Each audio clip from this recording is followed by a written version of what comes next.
l'enregistrement, vous allez voir.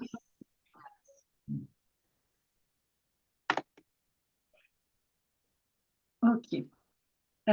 Donc, juste, je mettrai un titre sur YouTube, mais donc, voilà, Oui, une conférence à l'initiative de l'association Jules Pompiange, je me trompe pas? C'est bien oui, ça. oui, oui, c'est ça. Voilà. Et donc, l'idée, c'était ce soir d'essayer de vous donner quelques points de repère sur le deuil et les fêtes, qui sont a priori deux mots qui vont pas très bien ensemble. Mais avant, je vais quand même prendre 2 minutes pour me présenter. Donc, je m'appelle Laurence Brun, je suis d'abord d'initiation. Oula, ça commence bien. De formation initiale, je suis assistante sociale. Et dans ce cadre-là, moi, j'ai travaillé aux côtés des gendarmes pour les familles victimes de plein de choses.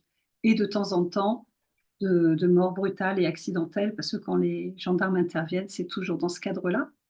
Et là, je me suis rendu compte que je manquais fondamentalement de formation. Donc, je suis allée me former. J'ai été faire le DU deuil et travail de deuil à Paris. Et puis, quand j'ai fini cette année universitaire très intéressante et très remuante, je ne vous le cache pas, j'ai décidé d'en faire mon métier. Donc, j'ai été thérapeute du deuil pendant 8 ans en libéral à Pau, puisque j'habite dans le sud-ouest à Pau. J'ai fait une petite interruption pendant 2 ans parce que je suis partie vivre à Lille et qu'à Lille, j'avais pas de réseau pour remonter un cabinet. Puis on sortait du Covid, si ça vous rappelle quelque chose. Donc, c'est Mhm. pas pour le moment où j'avais envie de relancer un cabinet. Et pendant mes 8 ans de thérapeute du deuil, on m'a beaucoup sollicité pour que je vienne former sur le deuil. Et je me suis dit qu'en fait, ben, ce que j'avais ressenti moi 8 ans avant, ben, peut-être que je pouvais transmettre ce que je savais. Donc j'ai créé des formations en ligne pour les professionnels de la relation d'aide qui veulent pouvoir accueillir ou accompagner des personnes en deuil. Voilà, donc c'est mon métier principal aujourd'hui. Et comme je suis revenue à Pau parce que le Sud-Ouest, c'est vraiment trop bien, j'ai repris un petit peu la thérapie un jour par semaine pour équilibrer ma vie en fait entre la thérapie et la formation. Voilà, une présentation ultra rapide. Alors, ce que j'ai envie de dire ce soir, c'est de commencer par juste se mettre d'accord sur le modèle théorique que je retiens, et je pense que Sarah, ça va te parler, puisque c'est forcément le modèle théorique de Christophe Fauré qui me plaît beaucoup. Si vous le connaissez, il nous parle de 4 étapes. Je vais juste revenir après sur les étapes. Il nous parle de 4 étapes. La première, c'est le choc et le déni. C'est ce qu'on ressent, c'est ce qu'on vit au tout début quand on apprend le décès de quelqu'un. Ensuite, c'est la période de fuite et de recherche, qui est une période qu'il est le seul à décrire comme telle. C'est ce moment, moi j'appelle ça la période des doudous, où on garde précieusement le pull qui a l'odeur et tout ça. Et ça peut durer très longtemps, et je pense que vous le savez très bien, mais c'est souvent là où on commence à ressentir le décalage avec la société qui nous dit, mais range les photos, mais avance, mais passe à autre chose. Alors, c'est pas du tout entendable à ce moment-là, parce qu'on en a besoin de cette période qui peut être longue. Après, il nous parle d'une période de déstructuration qui est, moi j'appelle ça essayer de trouver le fond de la piscine pour pouvoir remonter et rebondir ensuite. Et c'est une période qui est longue, qui est douloureuse et qui est compliquée à comprendre, et aussi pour l'entourage, pour aider les personnes en deuil. Et puis, il y a la restructuration. Et ce que j'aime beaucoup dans cette étape, dans ce qu'il nous explique, c'est qu'il nous dit qu'en fait, la restructuration, ça intervient quand on a réussi à transformer son identité, à intégrer euh, le fait que, certes, la personne ne sera plus jamais à nos côtés physiquement, mais qu'en fait, elle est là et qu'elle sera là pour toujours. Et que c'est à ce moment-là qu'on peut redéfinir un peu son identité et qu'on peut revenir dans la vie sociétale classique. Mais il n'empêche, et j'aime aussi beaucoup cette expression de Christophe Fauré, que le deuil est une immense blessure et que, comme toute blessure, elle cicatrise, plus ou moins bien, mais elle cicatrise, mais que ça veut dire qu'elle laisse des traces pour toute la vie. Parce qu'une cicatrice, on vit avec toute sa vie. Donc le bel espoir de l'entourage qui serait qu'un jour on redevienne comme avant, ben ça, c'est juste pas possible. Voilà, alors c'est ultra rapide, mais j'avais pas envie de passer trop de temps là-dessus parce que je pense que c'est quelque chose que vous avez déjà entendu, mais juste pour se mettre un petit peu d'accord. N'hésitez pas, si vous avez envie d'intervenir, de me poser des questions, de raconter peut-être des choses, surtout intervenir. Moi, j'en ai juste une vite fait, Laurence. Tu parles de 4 étapes, mais bon, finalement, il y en a deux par étape. Et d'autres, ils disent qu'il y en a 7, en fait. Et Alors, c'est quoi la différence, en fait? j'ai un avis très tranché, mais qui m'est très personnel. Donc, j'assume qu'il soit très personnel. Mhm, L'autre modèle dont tu parles, c'est celui d'Elisabeth Kubler-Ross, avec toutes les émotions, le déni, la colère, etc., mhm, que je ne connais pas parce que je n'adhère pas. Je n'adhère pas parce qu'en fait, Elisabeth Kubler-Ross a fait un magnifique travail sur la fin de vie. C'est-à-dire le moment où j'apprends que j'ai une maladie et que je vais en mourir dans quelques temps, dans pas longtemps, tout le processus par lequel je passe. Et ces fameuses 7 étapes, ce sont ces 7 étapes qui arrivent jusqu'à l'acceptation de mourir en paix. Mhm. L'idéal étant ça. Et moi, je ne peux pas adhérer à ça, mis calqué sur le deuil, parce que quand on est en deuil, on ne va pas mourir, hein. C'est pas l'idée, en fait. L'idée, Mhm. c'est qu'il va falloir revenir dans la vie en ayant vécu cette transformation ultra douloureuse. Alors, Mhm. je ne dis pas que le modèle n'est pas bon. Je ne me permettrai jamais, et je redis qu'Elisabeth Kubler-Ross a fait un super boulot, mais ses équipes ont voulu le rechanger et le mettre dans l'autre sens pour les endeuillés, et clairement, pour moi, ça ne marche pas. Voilà. Après, il y a quelque D'accord. chose, par contre, d'hyper important dans ce que tu dis. Christophe Fauré parle d'étapes. Alors, vous allez voir, je suis une fan de Christophe Fauré, je ne le critique jamais. Mais par contre, je mets une petite subtilité. Les étapes que nous décrit Christophe Fauré, pour moi, elles sont essentielles pour moi, professionnelle, qui accompagne des personnes en deuil. Ça me permet, quand je rencontre une personne en deuil, d'essayer de repérer un peu où elle en est et donc d'adapter ma posture, mon accompagnement, etc. Quand on est en deuil et on fait ce qu'on peut. On n'a pas d'étape à franchir. Stop, il faut arrêter Mm. avec ça en fait. C'est plutôt des périodes. Il y a des périodes avec, des périodes sans, des périodes vraiment sans, des périodes un peu mieux. Un cas, comme ça, on avance. Voilà. C'est un modèle de compréhension. Oui, vas-y, Sarah. De toute façon, Christophe Fauré, il dit qu'on peut retourner dans une étape et revenir dans Mhm. une autre. Enfin, voilà, ça fluctue. Donc, mais je suis tout à fait d'accord avec tout ce que tu dis depuis le début, hein. Franchement, tu racontes ça super bien. C'est vrai que je Ouais. trouve qu'il ne faut pas tout confondre, en fait. En tant que professionnel, on a vraiment besoin d'avoir des points de repère pour, quand on vous rencontre, savoir un peu et pas faire n'importe quoi. Mais enfin, moi, quand je suis endeuillée, les étapes, je m'en fiche, en fait. Je fais ce que je peux. Et quand je suis professionnelle, je m'appuie sur les étapes pour adapter mon accompagnement. Alors, pour rester pardon, pour continuer avec Christophe Fauré, qui nous a aussi beaucoup aidé au début, même encore, mais bon, il a été vraiment quelqu'un de très important au début de notre chemin. Il dit aussi que les 7 périodes, catégories, etc., ou les 4, suivant les personnes, comme elles veulent le classer, qu'on connaisse le processus ou qu'on ne le connaisse pas, elles vont se faire toutes seules. Même si on ne sait rien de tout ça, on va passer par toutes ces étapes-là. Et comme dit Sarah, elles vont venir, revenir. Et je sais que après les psychiatres, si jamais ils voient qu'au bout de X temps, mettons 1 an, 2 ans, 3 ans, 4 ans, 5 ans, on a toujours des photos de notre petit dans la maison, qu'il y en a beaucoup par rapport à ce qu'on peut imaginer, disons, ils peuvent dire que c'est un deuil pathologique. Ça, ils le disent aussi, hein. Bon, nous, ça fait 8 ans, il y a des photos de Renaud dans la maison, et aucun souci, mais je veux dire par là, il y a aussi cette catégorie de soignants qui dit, voilà, au bout de certains temps, il faut enlever toutes les photos, il faut repartir. Mhm. Mais bon, ce qu'ils ne savent pas, c'est que quand on perd un enfant, c'est différent, c'est un deuil différent, mais aussi notre vie a changé. Et nous, on est changé aussi, donc ça chamboule tout et il n'y a pas de recette, quoi. On fait comme on peut avec ce qu'on a. Ça, je te rejoins complètement. Il n'y a pas une règle pour tout le monde. Et la difficulté, c'est que on a voulu médicalement classer le deuil dans le DSM-4, qui est la Bible des soignants. C'est dommage, parce que pour moi, le deuil, d'abord, c'est pas une maladie, hein. C'est un ensemble de symptômes compliqués à vivre, oui, mais c'est pas une maladie, ça n'a rien à voir. C'est une étape de la vie très compliquée, mais différente en fonction de chacun. Vous êtes un couple devant moi et je suis sûre que vous vivez 2 choses différentes.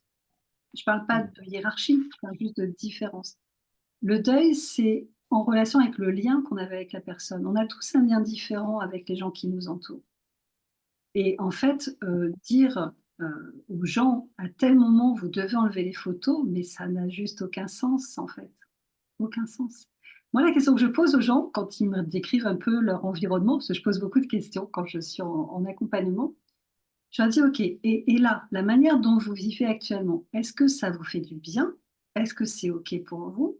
Ou est-ce que c'est une manière de vous fermer au monde? S'ils me répondent que c'est OK pour eux, eh ben c'est très bien.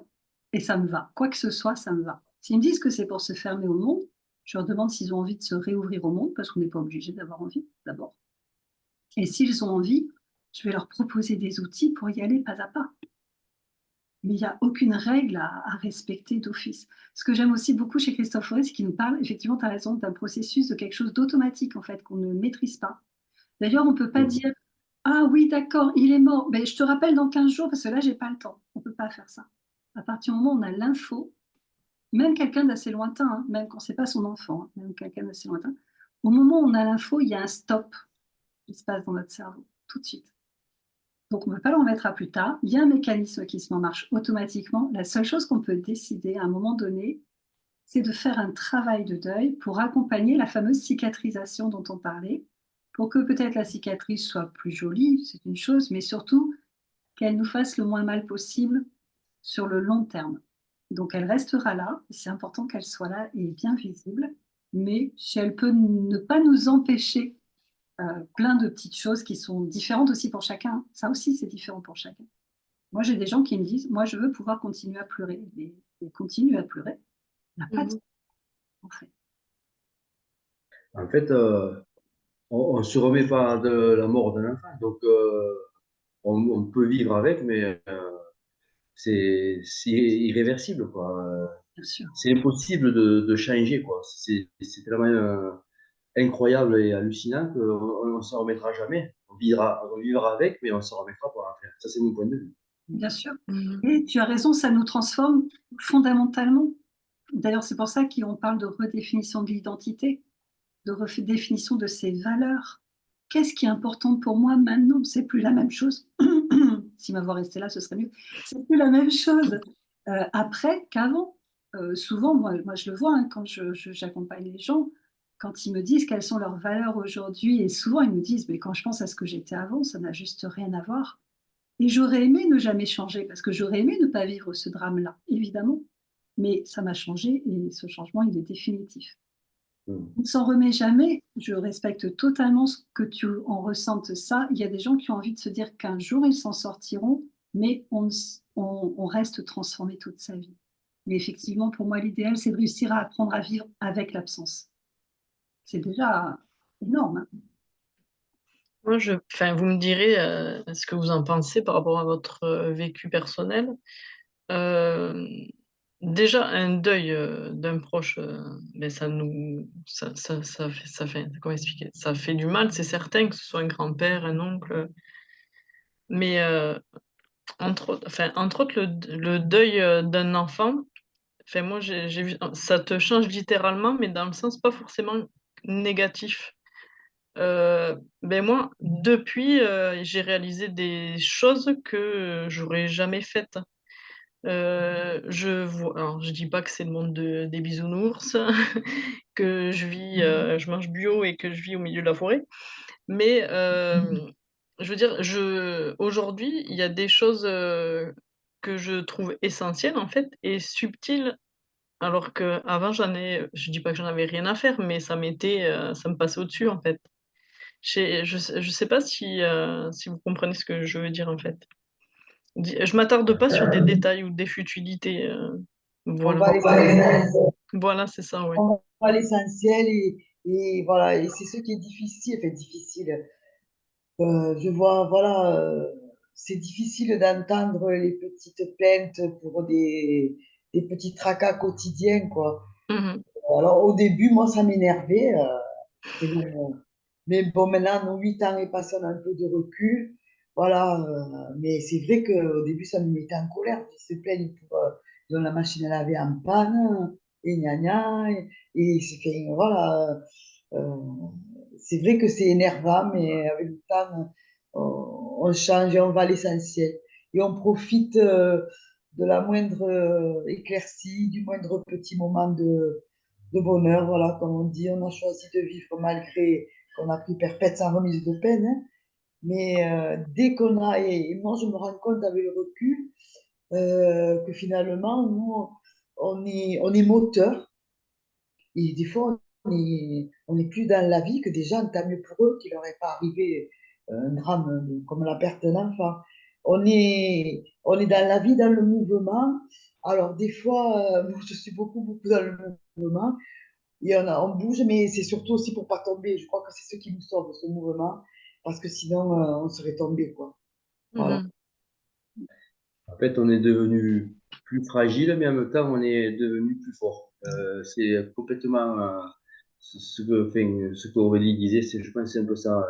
On est fragilisé, on est hypersensible, mais en même temps, on a une force inouïe qui nous permet de renverser des montagnes, alors que Mhm. les autres, entre guillemets, sont incapables de le faire. Mhm. Et tant mieux pour eux. Sarah, Oui, oui, oui. Sarah, tu voulais Mais réagir? moi, moi, je dirais que depuis le décès de mon fils, je dis toujours que j'essaye d'être une meilleure version de moi-même.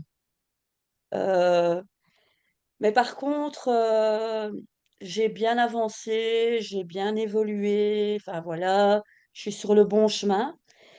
Mais moi, personnellement, c'est dur ce que je vais dire, hein, mais je le dis parce que c'est ce que je ressens.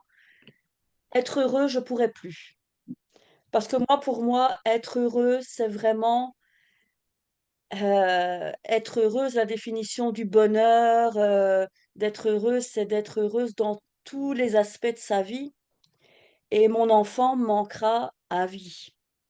Et donc, du coup, ben, que ce soit des- un anniversaire, enfin des choses toutes bêtes de la vie, ben, mon fils sera pas là. Alors, du coup, ben, moi, je serai pas totalement bien. Donc Mhm. maintenant, je dis plutôt des petits bonheurs, donc j'essaye de me les créer, mais dire d'avoir le bonheur absolu, être heureuse vraiment, je pourrais plus en fait. Parce que moi, enfin, je sais pas vous, mais en tous les cas, moi, il y a une partie de mon cœur qui est partie avec lui. Oui, oui, oui. Il te Parce manque que quelque chose. voilà, j'avais une relation très, très, très, très forte avec mon fils. J'ai deux autres filles, mais c'est totalement voilà, c'est totalement différent. Elles n'étaient pas si proches. Et donc, du coup, ben, on avait ce lien très, très fort. Enfin, moi, j'ai eu mon fils à 18 ans. Enfin, j'étais en foyer. Donc, quand je l'ai eu, j'étais toute jeune. Donc, en fait, c'est lui qui m'a... euh, déjà, c'est lui qui m'a montré que quelqu'un m'aimait. Puisque moi, j'ai été abandonnée par mes parents. Et donc, un bébé, ben, à part sa mère, qu'il aime inconditionnellement, bon, il y a le papa aussi, mais bon, voilà, Thierry, au départ, c'est la mère et tout. Enfin, voilà. Mais voilà. Et il me le disait tout le temps. Il disait tout le temps qu'il m'aimait. Comme si il avait quelque chose à faire vite, vite, vite, parce qu'il savait que ça se passerait comme ça. Parce que moi, mon fils, enfin, je vais pas rentrer dans les grands détails, mais mon fils m'a toujours dit qu'il mourrait à 27 ans et il est mort à 27 ans. Enfin, voilà. Et donc, du coup, tout était toujours fort.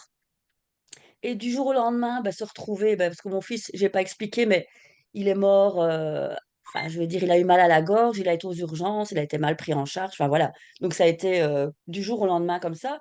Et donc, du coup, ben, comme vous, ben, vous vous êtes. Allez, le jour même, le lendemain, ben, hop, au revoir et plus personne. Et c'est horrible. Enfin, quand Christophe Fauré, c'est lui qui m'a sauvée, parce que je dis toujours que c'est lui qui m'a sauvée à la base, parce que je dis toujours d'ailleurs quand je parle de lui, c'est marrant parce que il m'a dit ça, il m'a dit ça. En fait, il parle à tout le monde, mais on le reçoit tellement pour nous, en fait. Et Dans cette toutes les capacité-là. personnes à qui je parle de Christophe Fauré, ils me renvoient la même chose, en fait. Ils disent, il m'a dit ça comme s'il nous parlait principalement. Et là, un mois et demi après le décès de Nico, je l'ai vu sur Mieux traverser le deuil à ce moment-là, hein, la plateforme. Et là, il disait, non, vous ne devenez pas fou. En fait, c'est tout à fait normal ce que vous vivez. Et là, je me suis dit, quelqu'un qui comprend ce que je suis en train de vivre. Et je le remercierai toute ma vie, en fait, parce que ce gars, enfin, c'est tout le personnage, mais il a énormément aidé beaucoup de personnes. Et donc voilà. Ce que tu relèves là, Sarah, c'est très intéressant. Moi, je le résume comme ça, mais tu peux me contredire. Vous avez perdu, en même temps que vos enfants, vous avez perdu l'insouciance. C'est-à-dire cette croyance dans une vie qui peut être, à certains moments, uniquement remplie de bonheur. Ça ne veut pas dire qu'il n'y aura plus jamais de bonheur, petit ou grand, mais ça veut dire que le bonheur j'allais dire presque bisounours, mais dans le bon sens, celui-là, vous l'avez perdu. Et ça, vous savez que... Et ça, c'est peut-être effectivement une des particularités des deuils. Alors, je me permets de nommer hors norme, c'est-à-dire perdre un enfant ou perdre un conjoint quand on est très jeune. Enfin voilà, ne pas perdre un grand-père ou une grand-mère, quoi, en clair, hein, si on est sur des décès hors norme. Ça amène vraiment ce côté-là, cette perte de l'insouciance. Ça n'empêchera pas de rebondir, ça n'empêchera pas de se reconstruire, ça n'empêchera même pas forcément d'avoir des moments de très belle vie. J'ai dit des moments, hein, j'ai pas dit tout le temps forcément. Mais il y aura ce manque qui sera constant et il y aura surtout cet apprentissage très violent que vous avez fait que oui, ça peut arriver en vrai. Mm. Et ça, c'est ce qui vous différencie clairement de ceux à qui ça n'est pas arrivé, qui du coup peuvent se plaindre de la machine à laver parce que c'est vraiment leur grand souci du moment et qui ne se rendent même pas compte si là, souvent les premiers mois ils s'en rendent compte, mais qui assez rapidement ne se rendent même pas compte qu'en vous disant ça, c'est juste hors sol par rapport à ce que vous vivez au quotidien. C'est Moi, là où je, on est vraiment dans le décalage, hein. moi, je dis pas être heureux, mais moins malheureux. Voilà. Qu'on soit Mm. moins malheureux et, voilà, et surtout que nous, on est moins de malheur parce que ça commence à faire, quoi. Là, ça fait beaucoup et voilà, si on pouvait avoir Un peu de répit. un peu une respiration, voilà, parce que c'est des jeunes, quoi. Ça fait de la peine. Moi, j'ai perdu ma grand-mère, c'est la première personne que j'ai perdue. C'était elle qui m'a élevée, j'ai été malheureuse. Mais ma grand-mère, voilà, je l'ai accompagnée jusqu'à la fin. Et à la fin, j'écoute mamie, maintenant, allez, tu lâches tout et tu t'en vas. Elle avait une belle vie, c'est différent, hein. Mais après, tous les autres, On est d'accord c'est que pas la même des choses. c'est différent dans le principe, ça n'enlève pas la peine et je Oui, oui, j'ai été lutte triste, hein. là-dedans. Il n'y a pas de hiérarchie Non, Mhm. pas de bataille de non. hiérarchie dans la douleur. Je crois que c'est vraiment pas intéressant. Mais effectivement, c'est la notion de oui, on sait tous qu'un jour la vie se termine. Mais normalement, elle se termine comme tu le dis là, c'est à la fin de la fin, quoi. Pas quand on Mm. est jeune, pas du Et jour au lendemain, pas sans prévenir, pas sans qu'on puisse un temps soit peu se préparer pour l'entourage, parce qu'on n'est jamais prêt quand même. Effectivement, il y a tous ces côtés-là qui interviennent et qui, je pense, je me permets de dire, viennent compliquer le deuil. Alors, le deuil pathologique, on l'a effleuré tout à l'heure, euh, de vous à moi, c'est 1% des deuils. C'est tout petit. Et le vrai deuil pathologique, c'est pas celui dont on parle sur Google. Le vrai deuil pathologique, c'est quand ça déclenche une pathologie psychiatrique. On parle donc de schizophrénie, on parle de dépression gravissime, on parle de choses qui ne se traitent que auprès d'un psychiatre avec des médicaments, parce que sinon, en fait, on ne survit pas à ça. C'est moins de 1% des deuils. Le reste, ce qu'on appelle sur Google, pour Google, il n'a rien fait, sur quand même, ce qu'on appelle deuil pathologique, ce sont simplement des deuils compliqués, c'est-à-dire qu'il y a un certain nombre de circonstances qui viennent compliquer le deuil. Que la personne qui décède soit très jeune, ça vient compliquer le deuil. Qu'elle décède brutalement, de manière inattendue, ça vient compliquer le deuil. L'état dans lequel moi je suis quand ça m'arrive, ça peut venir compliquer le deuil. La manière dont mon entourage va me soutenir, va m'accompagner ou pas, ça peut venir compliquer le deuil. Bon bref, c'est multifactoriel. Je ne vais pas vous faire toute la liste, on en a pour la soirée. Et ça, c'est très important de le retenir. On a 20% à peu près des endeuillés qui vivent un deuil compliqué et qui auront besoin à un moment donné d'un petit coup de main. Ça fait pas beaucoup quand même. Moi, je trouve que ça fait plein de gens qui se débrouillent plutôt bien tout seuls. Enfin, bien, tant bien que mal. Donc, Mais ils font croire des fois qu'ils vont bien et finalement, c'est pas le cas des fois. oui, aussi. Mm. Eux, souvent, ils arrivent un jour jusqu'à quelqu'un pour les accompagner, une association, Mm. un professionnel, parce que le faire semblant, il y a un moment, ça peut être un mécanisme de défense. Mm. Ça tient pas dans le temps. Oui, oui. Oui, il y avait une phrase de notre fils qu'on avait retrouvée dans sa chambre qui est dépasse-toi quand tout va bien et surpasse-toi quand tout va mal. Alors, je sais plus où c'est qu'il avait trouvé ça, mais du coup, c'est vrai que ben, au quotidien, ben, justement, les petites broutilles, les petits problèmes, on va dire, la machine à laver qui pète ou, ou une facture qui t'arrive alors que c'était pas le moment, mais ça te permet de relativiser en fait et puis de passer au-delà de ces petits tracas, quoi. Bien sûr. Ça devient complètement anecdotique quand on vit quelque chose aussi grave que ce que vous avez vécu. Alors, je me permets de rebondir, parce que comme vous, vous êtes plutôt les personnes en deuil que l'entourage. On va pas faire changer l'entourage, c'est pas lui qui nous écoute. Peut-être qu'ils nous écouteront et ce serait super. Mais ce que j'aimerais bien vous dire, c'est que un truc qui marche très très bien quand on est en deuil, c'est d'exprimer ses besoins à ceux qui sont en capacité d'entendre, hein. Il y en a, ils ne sont pas en capacité, ceux-là, pour l'instant, on les met un peu sur le côté, on reviendra vers eux quand on sera capable, mais c'est d'exprimer ses besoins. Alors, je vais vous prendre un exemple. Euh, je disais tout à l'heure, même dans un couple, on ne vit pas à chaque instant la même émotion ou la même intensité d'émotion. Du coup, peut-être il y a un jour où il y en a un des deux qui est vraiment au fond du seau, ça va pas bien, et l'autre, au contraire, il aurait besoin d'aller voir des gens, parce qu'on a tous des besoins différents selon les moments. Être capable l'un et l'autre de dire, aujourd'hui, moi, j'ai besoin de ça. Est-ce que tu peux répondre à ce besoin? Oui, aujourd'hui, je peux aller avec toi, voir des gens dans la rue. Oui, ça va me faire du bien. Ou alors, au contraire, non, aujourd'hui, je ne suis pas capable de ça. Je sens qu'aujourd'hui, là, ça résonne pas en moi. C'est pas OK pour moi. Et du coup, au lieu qu'il y ait plein d'incompréhensions, plein de malentendus, franchement, on n'a pas besoin des malentendus quand on est en deuil, je crois. Et ben, on vient mettre des mots là-dessus. Alors souvent, dans un couple, on arrive à le faire assez rapidement parce que, en fait, c'est le seul mode de survie. Mais on peut le faire aussi avec l'entourage un peu plus lointain. Alors, j'arrive au fameux sujet des fêtes de fin d'année, puisque, n'est-ce pas, nous sommes le 12 décembre, hein. C'est un sujet assez incontournable. Selon l'état dans lequel on est, et ça peut varier en plus, hein, au cours de la journée, on peut être très bien avec des proches, on peut avoir besoin de sortir prendre l'air, on peut avoir besoin de s'isoler, on peut avoir besoin de danser pour se défouler, peu importe, tout est OK. Mais n'hésitez pas à le verbaliser aux gens qui sont autour de vous, parce qu'eux, ils ne savent pas trop non plus. Alors, on peut se dire qu'ils n'ont qu'à faire avec, mais en fait, s'ils n'ont pas le mode d'emploi, ils ne peuvent pas faire avec. Qu'est-ce que vous en pensez de ça? Alors moi, je voulais donner notre exemple suite à cette période de Noël, là. Donc, les 3 premières années, Oui. C'était la fuite. Donc, c'était insupportable, la chaise vide. Donc, on a prévenu la famille. Notre fils, il est éducateur spécialisé, donc il se mettait à travailler à Noël, quoi, cette période. Et nous, on partait. Voilà, on partait en dehors de la maison et on avait dit, voilà, on n'est pas capable de faire un repas de famille.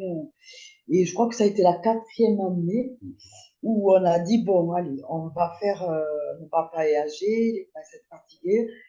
On a dit, on va recommencer à essayer voilà, de faire un repas de famille. Ça s'est pas trop mal passé, mais il a fallu du temps, quoi. Ça a été la 4e, même peut-être 5e, je me rappelle plus. Voilà, et là, ça fait 3 ans on fait le repas de Noël. Le soir de Noël, bon, comme je fais un petit peu au travail, où on était invité chez des amis, où on restait tous les deux ici. Et j'ai souvenir, il y a 2 ou 3 ans, on était invité chez des amis proches qu'on aime beaucoup. Et je sais pas, il y a une chanson, j'étais bien, pas spécialement mal. Il y a eu une chanson dans la soirée et je me suis écoulée et ils m'ont regardé, ils ont compris et on est rentré. Alors j'ai dit, excusez-moi, j'ai tenu jusque-là, je peux plus. Et voilà, donc maintenant je fais, voilà, si ça va pas, je le dis et s'ils comprennent pas, ils comprennent pas, mais bon. C'est ça. Hein. Mais Après, c'est génial de le dire.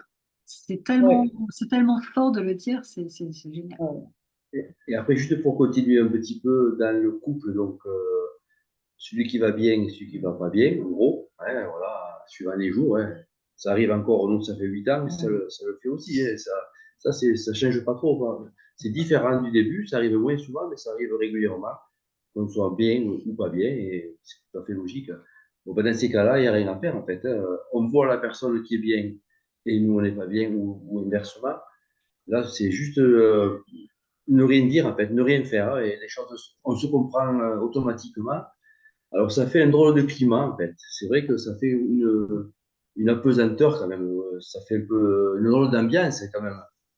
Mais bon, mais on sait que ça va pas durer. Ça peut durer une matinée, ça peut durer une journée, ça peut durer 2 heures.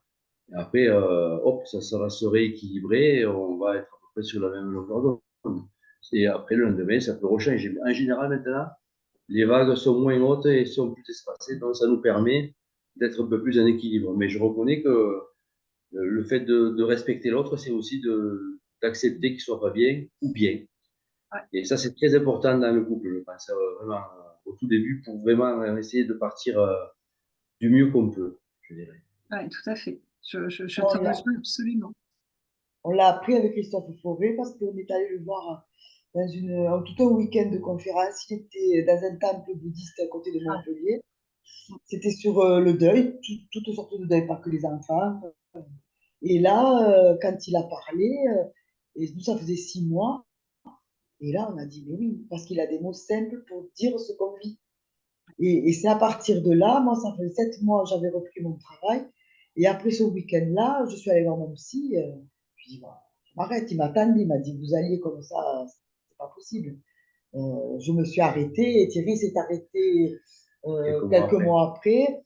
Et voilà, il fallait qu'on fasse quelque chose. On ne pouvait pas continuer comme ça, là, les droits dans le mur.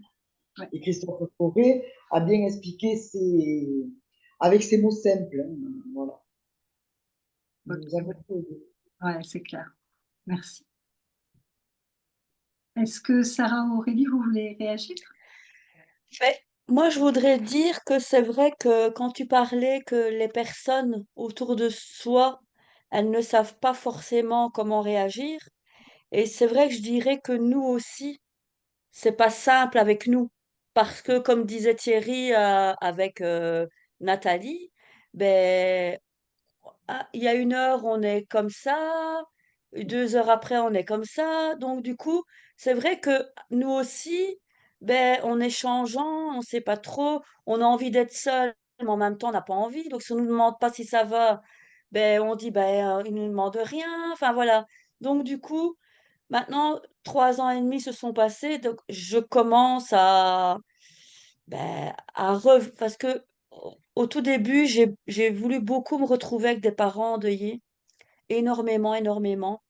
Enfin, c'est toujours ma famille, hein, Nathalie, Thierry, Aurélie, c'est ma famille, hein, c'est ma deuxième famille, hein. Mais j'avais vraiment ce besoin d'être tout le temps en contact avec eux. Et maintenant, je me rends compte que ben, je retourne quand même dans la vie, en fait, enfin, dans le sens où je revois les autres personnes que je voyais avant ou d'autres personnes encore. Et donc, c'est vrai que c'est pas évident. Et au départ, je voulais absolument qu'on me voie comme une maman endeuillée. Et maintenant, j'ai plus trop envie qu'on me voit tout le temps comme ça non plus, en fait. Donc, du coup, nous aussi, on est changeant. Donc, je pense qu'on doit être tolérant aussi vis-à-vis des autres. Et C'est voilà, quoi. une super bonne nouvelle que vous soyez changeant. Ça veut dire que vous êtes en évolution et que, bah, comme le dit très bien Christophe Fauré, le deuil, c'est un processus et que le processus, c'est un mouvement. Et que le temps que c'est en mouvement, ça va, enfin, ça va, ça va. Voilà. On est dans le bon truc en tous les cas. Ce qui est inquiétant, c'est quand on n'est plus dans le mouvement, quand ça s'immobilise. Mm. Moi, je le vois avec ma famille, c'est plus mes cousins, mes cousines, mes oncles et tantes. En fait, c'est souvent, ils savent pas quoi dire, en fait. Ils savent pas quoi dire parce qu'en fait, beh, ils voient, que physiquement, en gros, ça va quoi, qu'on a des projets, qu'on va de l'avant, qu'on fait en sorte que ça se passe, quoi. Et du coup, ils savent pas comment aborder, enfin, je sens qu'il y a un décalage, quoi. Bien sûr. Et puis, nous, pour notre part, c'est vrai qu'on s'empêche pas de parler de Jules, quoi. Au contraire, on continue, de parler de ses couillonneries ou de parler, de lui au quotidien ou bon, pas tout le temps, tous les jours non plus, quoi. Mais, au contraire, quoi, ne pas parler de lui, pour moi, ce serait le tuer une seconde fois, en fait. Ouais. Et alors sans oublier, ses petites sœurs, hein, parce que dans notre malheur, on a la chance encore d'avoir des enfants pour notre part. Mais, c'est vrai que je pourrais pas, m'arrêter de parler de lui, quoi. En même Comme temps, je pourrais pas non plus, m'arrêter de parler de mon grand-père qui est parti, 23 décembre, quoi, au contraire. il n'y a que toi qui Je si toi tu le fais, si toi tu parles de lui, bon, il y en a qui vont pas savoir quoi en faire, parce qu'il y a des gens qui sont complètement bloqués sur le sujet de la mort, bah, tant pis, ça leur appartient. Mais Mhm. si toi tu en parles et que tu arrives à en parler sans systématiquement t'écrouler à chaque mot, on a le Mhm. droit aux émotions, attention, hein, on a le droit. Mais voilà, tu vas rassurer en fait les gens qui vont se dire, ah mais en fait je peux en parler. Mhm. Alors que l'entourage, oser venir en parler sans savoir comment vous allez réagir. Une peur de l'entourage, c'est de se dire, alors ne criez pas sur ce que je vais dire, s'il vous plaît. Mais une des peurs de l'entourage, c'est de se dire, si je lui en parle, ça va lui rappeler et il va pleurer. Alors vous Ouais, et c'est moi, ça. on sait qu'il n'y a rien qui peut vous faire oublier ce qui vous est arrivé, on est d'accord? Mais il n'empêche que si vous vous en parlez et faites le test et observez autour de vous, si vous en parlez, il y a peut-être quelqu'un qui va oser raconter une anecdote et venir dans la conversation. Tout le monde ne pourra pas, mais certains viendront. Si vous n'en Mhm. parlez pas, on installe le silence. Et alors ce silence, il est Ah oui, oui, oui. terrible. Et enfin, nous, pour le coup, c'est l'inverse. C'est-à-dire que moi, mettons, j'ai des oncles et des cousins qui, dès qu'ils en parlent, ils font dans larmes, quoi. Ouais. Mais ils ont le droit. Oui, oui, oui, non, mais ça, c'est sûr, bien sûr. Mais du coup, c'est vrai ils osent pas, enfin, ils savent pas, quoi. Alors en même temps, Ils y arrivent pas, quoi. on est dans une société où on ne sait pas comment faire avec la mort. Donc, Mhm. ouais, effectivement, ils ne savent pas. J'ai envie de rebondir sur quelque chose que tu as dit tout à l'heure, Aurélie, qui est très important, c'est quelle place, alors c'est moi qui le présente comme ça, quelle place on donne aux défunts, pour ne pas l'oublier, sans pour autant qu'ils prennent toute la place. Donc je parle d'une juste place pour les vivants et pour les défunts. Parce qu'après tout le monde a le droit à une place. Noël, c'est aussi, alors en plus Aurélie, j'entends que tu as des très jeunes enfants, donc Noël, c'est aussi une vraie fête pour les enfants. Et quand on est Mhm. un enfant vivant, jeune, dans une famille où il y a un enfant qui est décédé, on a quand même le droit et envie d'un Noël. Alors ça appartient à chacun aussi, hein. Chaque famille va réagir différemment et bien sûr en fonction de l'âge des frères et sœurs par rapport à celui qui est décédé, de la relation qu'ils avaient aussi, est-ce qu'ils étaient très proches ou pas. Moi, je trouve que ce qui est très intéressant, c'est parfois de se poser autour de la table et de se poser la question les uns les autres. Alors, de quoi vous avez envie pour Noël et qu'est-ce qui n'est pas possible? Et chacun fait un peu une liste pour essayer de... Alors, si, quand ça fait longtemps, c'est peut-être plus le bon moment pour le faire, hein. Si vous avez trouvé un équilibre, ne touchez pas à l'équilibre. Mais si c'est pas encore tout à fait dans l'équilibre, il ne faut pas hésiter à poser ça. Parce qu'en fait, ça permet de borner un peu les choses.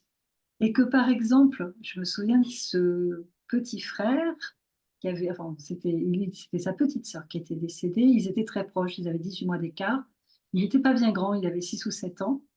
Et en atelier un jour, alors en atelier où il n'y a pas les parents, hein, où il est avec les copains et des professionnels uniquement, il nous a dit, ouais, non, mais c'est un peu facile pour elle. Parce que comme elle est morte, elle fait plus de bêtises, hein. Enfin, c'est trop facile. Et on s'est dit, il faut absolument qu'on permette à ce petit garçon de dire ça à ses parents et que ses parents puissent accueillir ça. Parce que bien sûr que c'est normal que les parents parlent tout le temps de la petite sœur qui est plus là parce qu'elle leur manque. Mais en même temps, il a raison, ce petit garçon. Pour elle, c'est trop facile, elle ne peut plus faire de bêtises de son point de vue à lui à 7 ans. Et je me souviens d'une autre famille où, alors ça peut être heurtant, mais je pense que vous pouvez comprendre ça. Une toute petite fille de 3 ans, alors c'est pas, là, c'est pas un membre de sa fratrie, je crois que c'est son papa qui est décédé autour de Noël. Et la première question qu'elle a posée quand on lui a annoncé ça, c'était ah, et est-ce qu'on aura quand même des cadeaux à Noël? Ben ouais, parce qu'elle a 3 ans, elle est toute petite et elle comprend même pas bien ce qui se passe. Donc, ça peut être intéressant à certains moments de poser un peu les choses autour de la table. Et dans les petits trucs, alors je vous les livre en vrac et voyez ce qui peut vous intéresser là-dedans.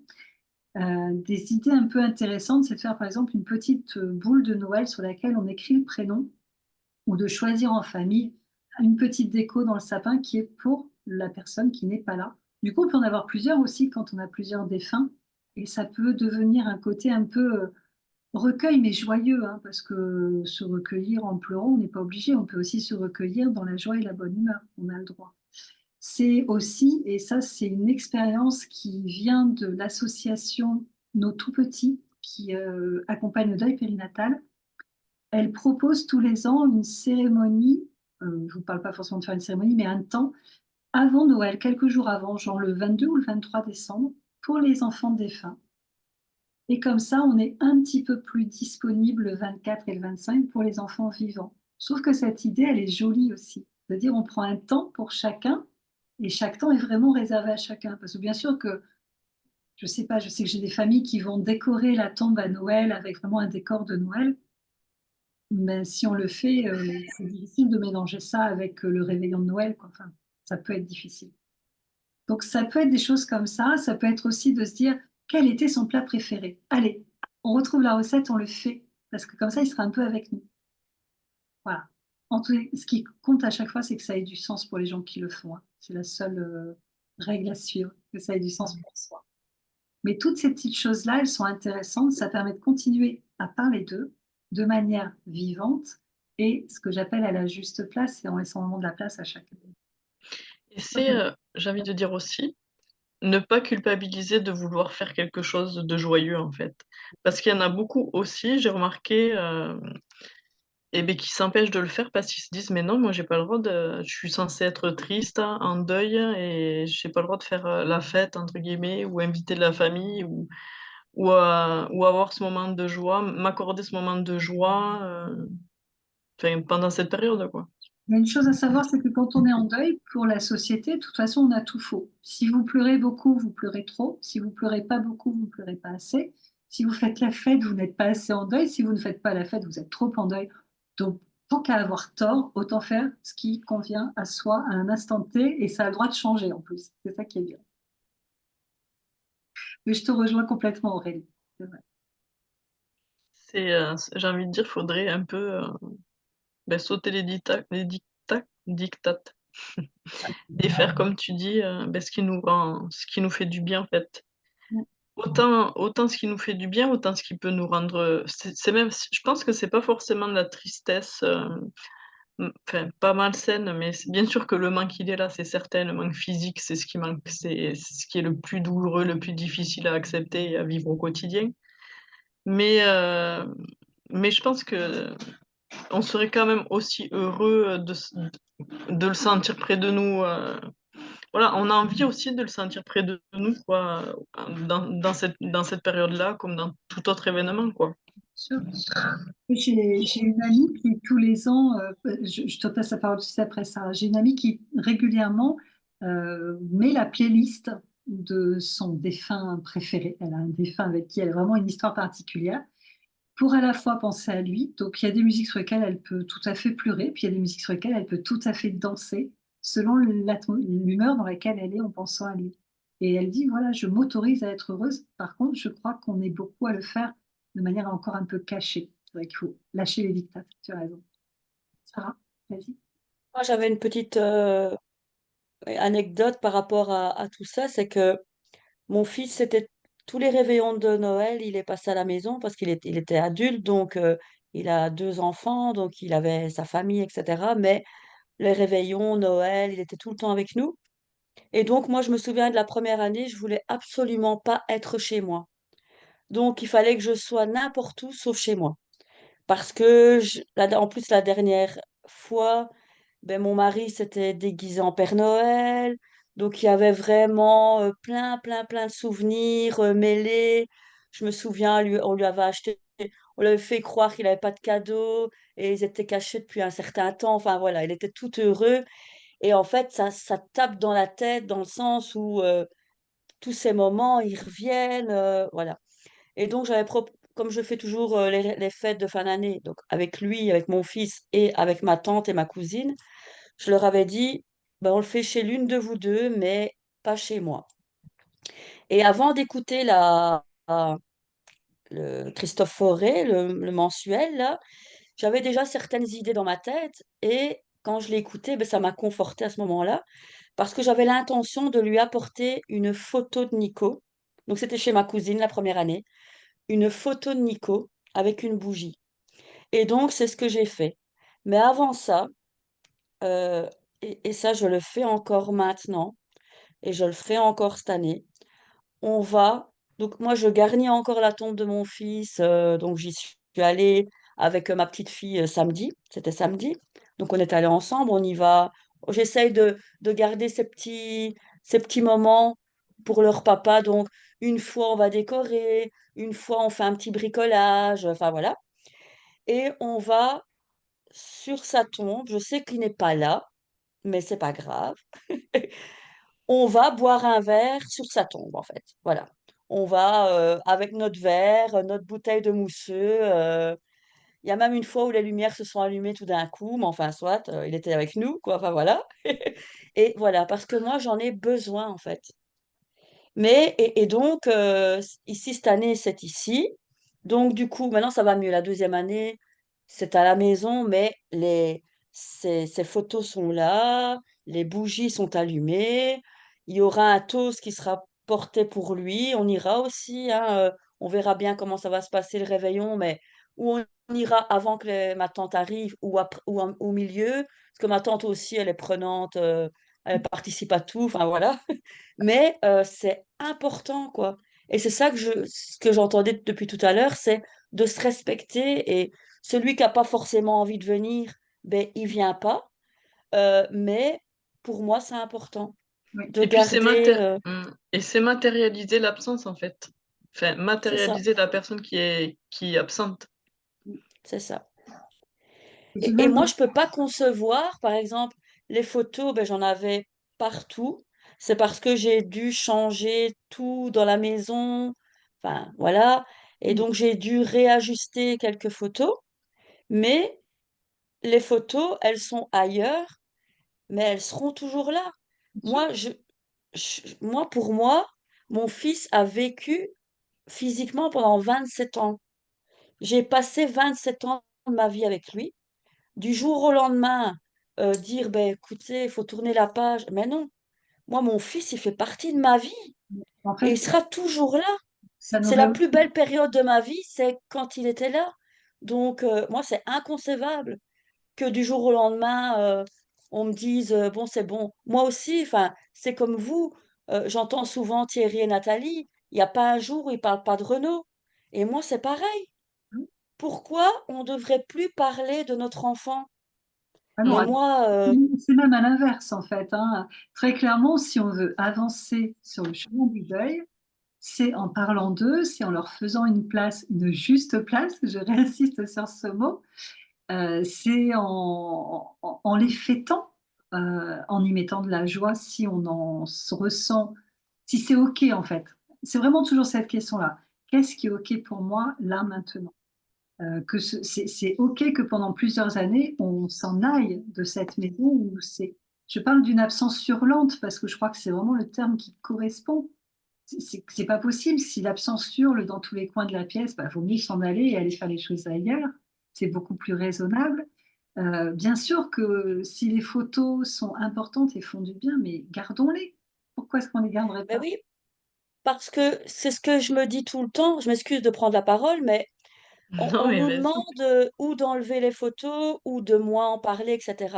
Mais les enfants qui sont encore vivants, les enfants qui sont là, ben, on les prend en photo, on parle avec eux, on parle d'eux tout le temps.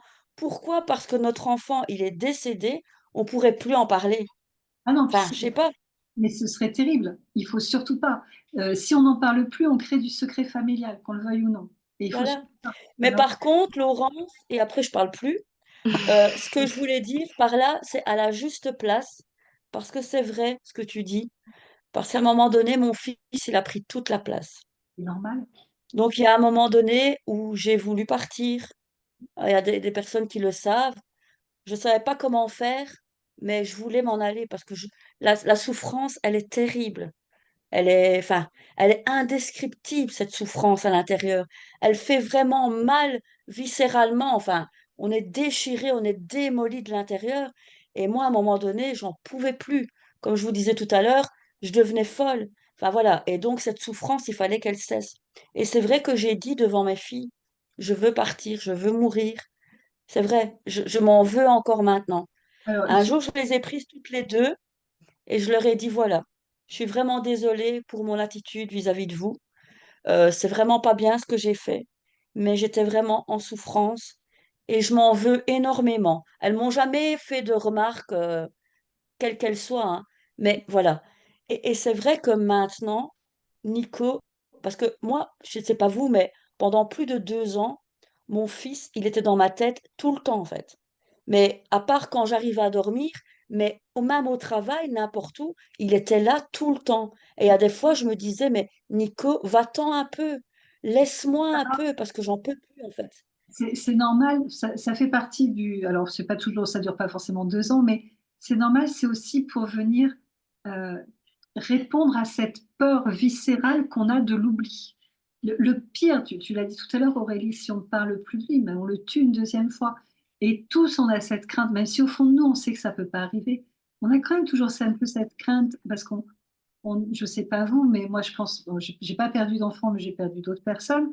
Et oui, aujourd'hui, honnêtement, moi, c'est des gens qui sont morts il y a longtemps, donc j'ai pas d'enregistrement vocaux, j'ai pas ces outils qu'on a aujourd'hui. Ouais, sa voix, je m'en souviens plus, honnêtement. Je suis plus capable. Sauf que je suis sûre que si un jour j'entends une voix qui est proche, je me dirais, oh, c'est cette voix-là. Alors aujourd'hui, ça va. J'ai cette certitude au fond de moi et je me dis que finalement, ce qui compte le plus, c'était pas tant sa voix, c'est plutôt tout ce qu'elle était. Mais bien sûr que pour lutter contre cette peur terrible de l'oubli qu'on a tous au fond de nous, au début, c'est tout le temps, tout le temps, tout le temps, tout le temps. J'ai parlé de juste place.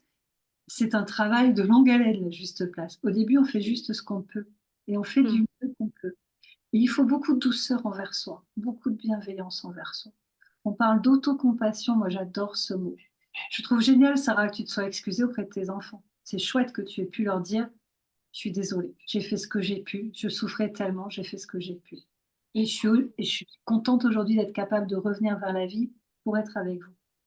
Et ça prend du temps, la juste place. Ça se fait pas en un clin d'œil, ça se fait pas juste sur une décision. Mais ce qui est super important, c'est d'en avoir conscience pour aller vers la juste place, vers cet équilibre-là. Donc mais vraiment, soyez très doux et très bienveillants envers vous. Vous le méritez, hein, avec tout ce que vous traversez. Vraiment. Je suis désolée, Aurélie, je n'aurai jamais le temps d'aborder tout ce que je voulais, mais c'est absolument pas grave parce que tout ce qu'on s'est dit, je trouvais que c'était hyper intéressant. Je glisse juste au cas où des gens viendraient écouter cette vidéo, je glisse juste un petit mot sur les enfants. Parce qu'il y a une chose que tout le monde ne sait pas, c'est que jusqu'à à peu près 7-8 ans, alors c'est toujours compliqué de donner des âges, mais c'est à peu près. Jusqu'à à peu près 7-8 ans, un enfant comprend peu de choses de la mort et surtout, un enfant n'est pas en deuil. Je continue. Il va souffrir de l'absence prolongée de la personne, autant que ceux qui sont plus grands et les adultes qui comprennent le deuil. Mais jusqu'à 7-8 ans, la notion de c'est pour toujours ou on ne le verra plus jamais, c'est juste inconcevable pour l'esprit de l'enfant. Pas inconcevable comme pour nous adultes, c'est inconcevable parce que c'est trop douloureux pour nous. Pour l'enfant, le jeune enfant, il ne peut pas comprendre. Ça n'existe pas. Ce qui fait que parfois, on va tout bien leur expliquer. Alors d'abord, disons-leur les vrais mots. Le vrai mot, c'est il est mort. C'est pas il est parti, c'est pas il a disparu, c'est il est mort. Et derrière, c'est est-ce que tu sais ce que ça veut dire? Et on écoute. On écoute parce que les enfants font plein d'hypothèses. Ils ont plein d'explications sur tout. Pas toujours très justes, mais c'est pas grave. On part de ça et on va pouvoir expliquer à l'enfant à partir de là. On fait des réponses courtes, on va pas trop loin. On répond juste à ces questions. Mais une fois qu'on lui a dit, bah, tu sais, voilà, si aujourd'hui moi je suis triste, c'est parce que telle personne est morte. Est-ce que tu sais ce que ça veut dire mort? Parce que s'ils ne savent pas, ça peut être compliqué ce qui se passe dans leur tête. C'est simple, hein. Être mort, c'est le corps, il ne fonctionne plus, le cerveau, il ne fonctionne plus. La personne, elle ne ressent plus rien, elle ne parle plus, elle a plus faim, elle a plus froid, elle a plus mal. Une fois qu'on a fait ça, on a fait 90% du job. C'est pas mal, hein, en 2 phrases. On est pas mal. Mais l'enfant, quand il est très jeune, au bout de 6 mois ou un an, il va venir dire, eh, mais machin, il a fini d'être mort parce que c'est pas très rigolo. On est tous d'accord avec lui. C'est pas rigolo du tout. Mais je vous laisse imaginer, si ça ne vous est pas arrivé, la charge émotionnelle que prend le parent qui s'entend dire ça par son petit tout et qui dit, mais qu'est-ce que j'ai pas bien expliqué? Qu'est-ce que j'ai raté? Qu'est-ce qui se passe? Est-ce qu'il me fait un deuil pathologique? Oui, parce qu'on a peur pour ses enfants, c'est la base. Non, c'est juste qu'il est trop petit pour comprendre, il faut lui réexpliquer. Mais tu te souviens, je t'ai expliqué qu'il est mort. Tu te souviens ce que ça veut dire être mort? Et on en reparle parce que si c'est passé 6 mois ou un an, l'enfant a évolué. il comprend de nouvelles choses, donc on va pouvoir lui expliquer un petit peu mieux avec d'autres mots. Il y a des super petits bouquins qui existent pour s'aider auprès des petits. Chez les plus grands, chez les plus de 7-8 ans, on dit les mêmes mots, hein. On n'a pas d'autres mots. Le mot c'est mort, il n'y en a pas d'autres. Mais eux, ils comprennent la notion de plus jamais.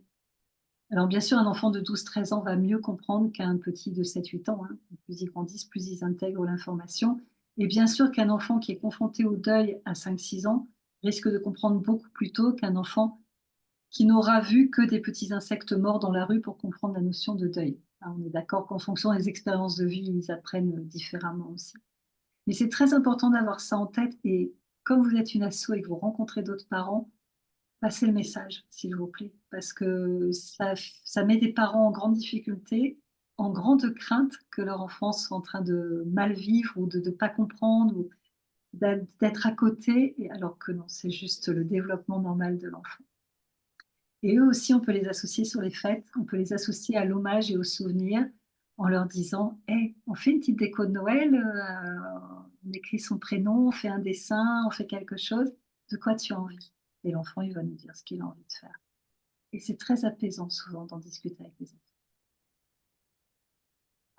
J'ai fait ça en 3 minutes. Est-ce que vous voulez réagir là-dessus? Parce qu'on peut s'accorder 5 minutes de plus. Je voudrais parler de l'importance des rituels. Oui. Parce que c'est vrai que ça, tout le monde n'en tue pas, mais c'est vrai que c'est important, hein. Ça aide beaucoup. Des petits trucs. Au début, on faisait voler des lanternes. Mhm. Et là, je me pose la question, parce que Renaud aurait 30 ans, donc le 25 janvier. Et bon, et le 11 janvier, c'est le décès de Charlie, son cousin Germain, ça fera 3 ans. Et Thibaut, mon fils, m'a téléphoné. Bon, il commence par Charlie, il me dit, écoute, je serai en congé à la date où Charlie, ça fera 3 ans. Et il m'a dit, ça serait bien qu'on se réunisse en famille avec le frère à Charlie, la sœur à Thierry, voilà. Donc, alors on a déjà programmé ça. Mais je me pose la question, pour les 30 ans de Renaud, parce que 30 ans, quand même, on a fêté les 30 ans de Thibaut, on était nombreux. Alors, je sais pas. Ça va me venir, mais je sais pas trop C'est le moment comment. ou jamais de tenter la liste des possibles et impossibles de chacun, au moins entre vous deux et ton fils Voilà. aussi, à trois. Oui. Déjà lister qu'est-ce qui me plairait, qu'est-ce que je veux vraiment pas, qu'est-ce qui n'est pas possible pour moi. Et vous allez avoir déjà une super base pour ensuite imaginer. Moi, j'ai envie de dire, mais tout est possible en fait. Tout est possible. Est-ce que vous avez vu le film Et je choisis de vivre? Oui, Bien sûr. bien sûr. On a le DVD. Oui, je me doutais. Et là, regarde la fin, regarde ce qu'ils feront à la Mais fin. oui, Tout est possible. Tout est oui. possible. Et Voilà. vous avez tous les droits. Vous avez le droit de tout créer, de tout inventer. Et ils viendront, les gens qui sont capables d'y venir et de comprendre et d'être avec vous. Et les autres, juste, ben, ils viendront pas. Et c'est pas grave. Tout le monde ne peut pas forcément adhérer à ça. Mais tu as raison, le rituel, c'est essentiel. C'est la seule chose qui nous reste. Soyons clairs. La mort, ça nous met face à l'impuissance la plus absolue. Le rituel, c'est la seule chose qui nous reste. C'est de donner du sens, de créer du sens à cet événement qui n'en a aucun. Donc, tous les rituels du monde sont les bienvenus et à la seule condition de ne pas s'enfermer dedans. Mais là, ce dont tu parles, moi, j'adore ce genre de choses. J'ai co-créé plein d'événements avec des familles en leur disant, voilà, moi, tout ce dont j'ai entendu parler, à partir de là, créez votre événement, osez, osez, vraiment. Il faut que ce soit un grand moment parce que c'est les 30 ans de ton fils.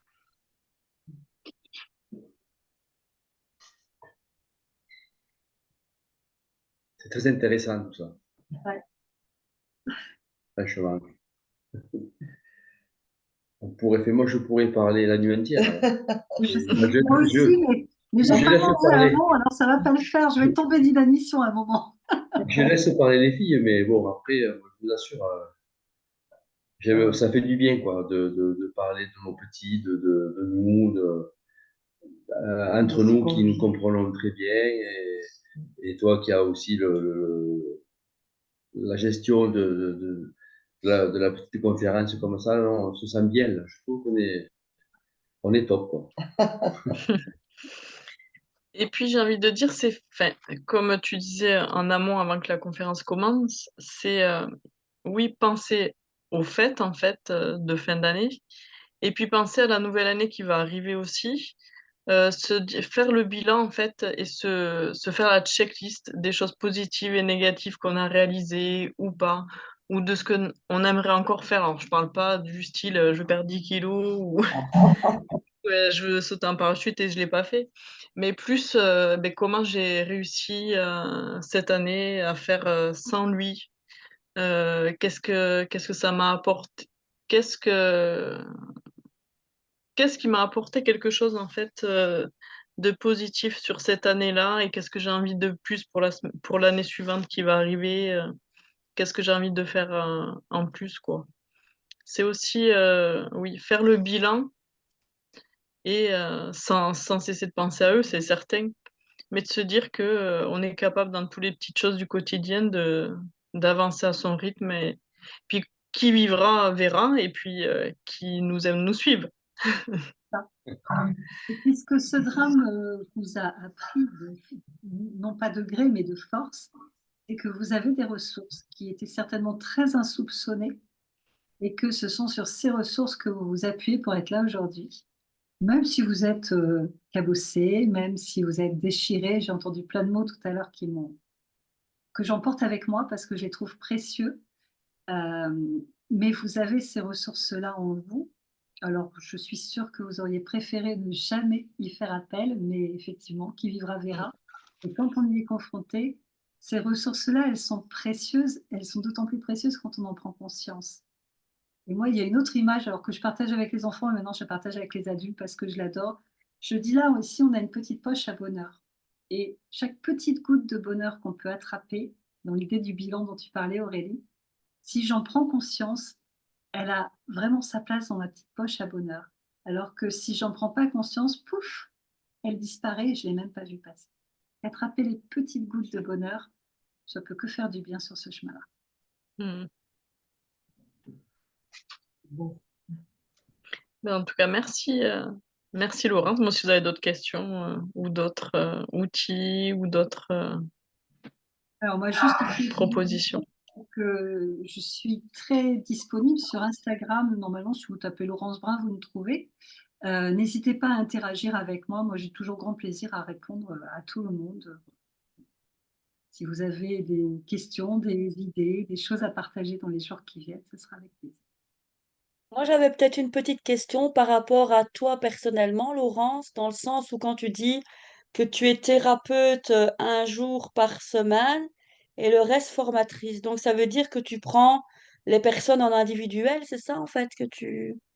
En Ok. individuel ou en famille, ou oui, oui, oui, je fais de l'accompagnement individuel. Donc, à ton cabinet, je suppose. Je fais les deux, je fais cabinet et visio parce que de nos jours, on fait les deux. Ah bah ouais, ouais, ouais, d'accord, ok. J'ai un cabinet à Ouais. Pau et je fais aussi en visio. J'ai appris. J'étais sûre de ne pas y arriver, puis en fait, ça se passe bien. Et les formations?